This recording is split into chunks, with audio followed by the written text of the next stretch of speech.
Welcome. We're doing another deep dive today, looking at something potentially really insightful about stock market behavior that came our way. Yeah, this one's interesting. It's called Mansi's Trading Tips 75, and it's super short, basically.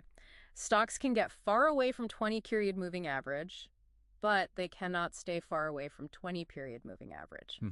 Simple but packed. Right.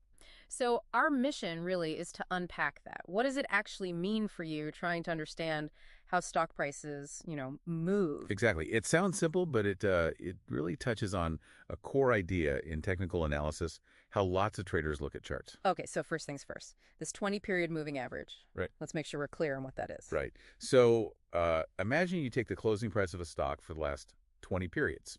Now, that could be 20 days, 20 weeks, whatever time frame you're looking at. Okay. You just add up those 20 closing prices, divide by 20, boom, that's your average. And it keeps updating. Every new period, yeah. Yeah. The oldest price drops off, the newest one gets added in, so it moves along with the price. So it's like a constantly shifting baseline then, smoothing things out. But that's a great way to put it, a dynamic baseline. Yeah. It filters out some of the, the daily jitters, Yeah. gives you a clearer view of the recent trend. Got it. Okay, so the tip says prices can get far away from this average. What does that look like? What makes that happen? Well, think about a stock chart.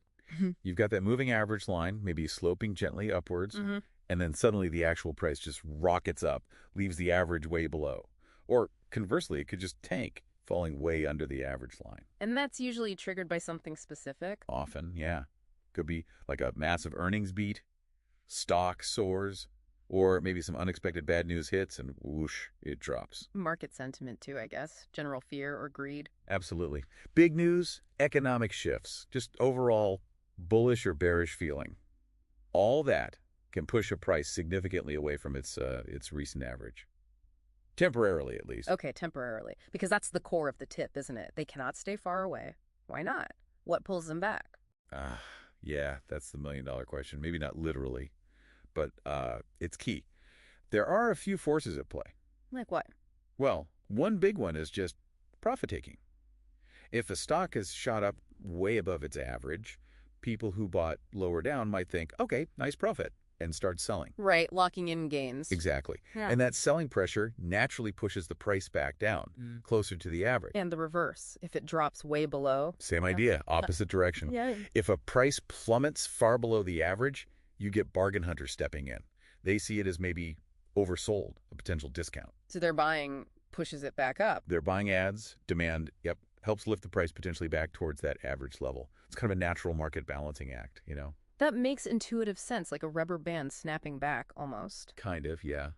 But there's maybe a bit more to it as well. Oh. Well, the 20-period moving average itself, Yeah.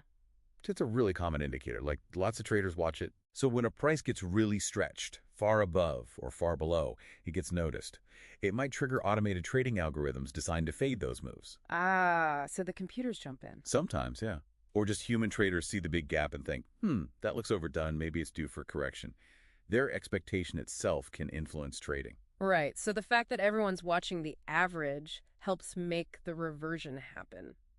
A bit self-fulfilling. It can certainly contribute, yeah. It becomes a shared reference point, a perceived equilibrium. So deviations feel, well, less stable. So for you listening, what's the takeaway here? How could understanding this tendency be useful? Well, the interesting thing to think about is spotting potential extremes.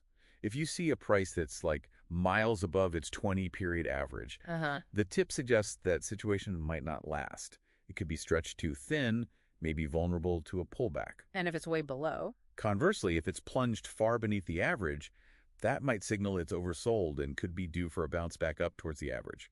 Okay, so it flags potential turning points, maybe. Potentially, yes. Think of that rubber band again. Stretched too far one way, it wants to snap back. And this is really important.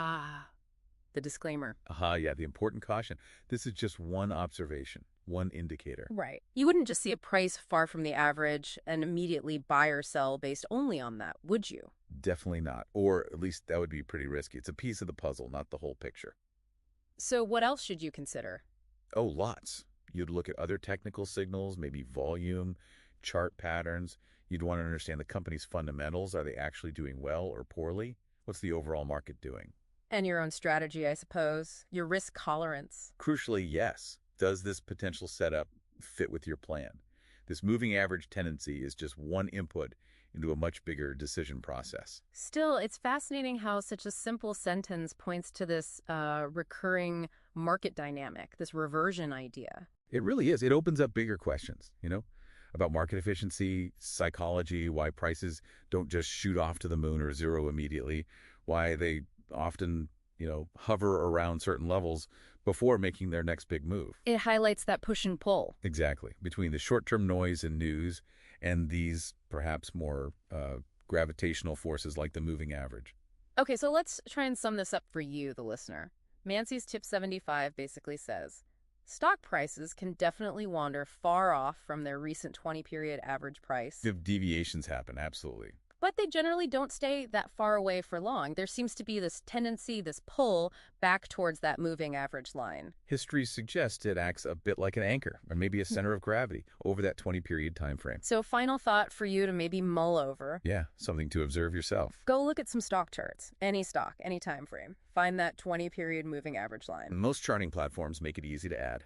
And then look for those moments where the price really stretched far away from it, up or down. What happened next? Did it snap back quickly? Did it drift back slowly?